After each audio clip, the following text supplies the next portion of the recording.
பூமி பூஜை நிகழ்ச்சிக்கு சென்று நீண்ட நேரம் காத்திருந்தும் அதிகாரிகள் யாரும் வராததால் டென்ஷனான கடலூர் மேயர் சுந்தரி ராஜா, பெண் மேயர் என்பதால் என்னை அதிகாரிகள் மதிப்பது கிடையாது, பின்பு ஏன் என்னை நிகழ்ச்சிக்கு அழைக்கிறீர்கள் என கேள்வி எழுப்பினார். கடலூர் மஞ்சக்குப்பம் மைதானத்தில் 2 கோடி மதிப்புள்ள புதிய கடைகள் கட்டுவதற்கு நிதி ஒதுக்கீடு செய்யப்பட்ட இன்று அடிக்கல் நாட்டு விழா நடைபெற்றது. விழாவிற்கு மாநகராட்சி மேயர் சுந்தரி ராஜா நேரில் வந்தார். அப்போது துணை மேயர் தாமரை செல்வன், ஒப்பந்ததாரர் ஆகியோர் அந்த இடத்தில் நின்று கொண்டிருந்தார்கள். ஆனால் அதிகாரிகள் யாரும் இல்லை.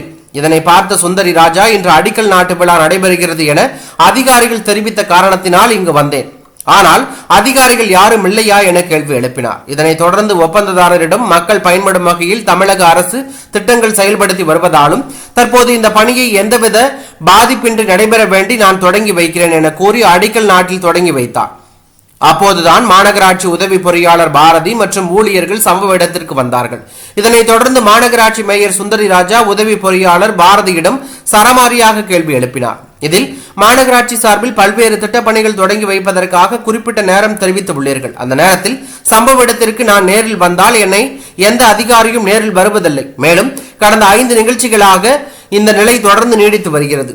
மேலும் நான் சம்பவ இடத்திற்கு வரும்போது அதிகாரிகள் எதற்காக நிகழ்ச்சியை புறக்கணிக்கிறீர்கள்? நான் பெண் மேயர் என்பதால் நான் கலந்து கொள்ளும் நிகழ்ச்சியை புறக்கணிக்கிறீர்களா என சரமாரியாக கேள்வி எழுப்பினார். இதனைத் தொடர்ந்து உதவி பொறியாளர் பாரதி, இனி வரும் காலங்களில் சரியான நேரங்களில் நிகழ்ச்சிக்கு நேரில் வருகிறோம் என தெரிவித்தார். இதனைத் தொடர்ந்து மாநகராட்சி மேயர் சுந்தரி ராஜா பணிகள் தரமாகவும் குறிப்பிட்ட காலத்திற்குள்ளும் பணிகளை முடிக்க வேண்டும் என ஒப்பந்ததாரரிடம் தெரிவித்து கோபமாக சென்றதாக தகவல் வெளியாகி பரபரப்பை ஏற்படுத்தி உள்ளது.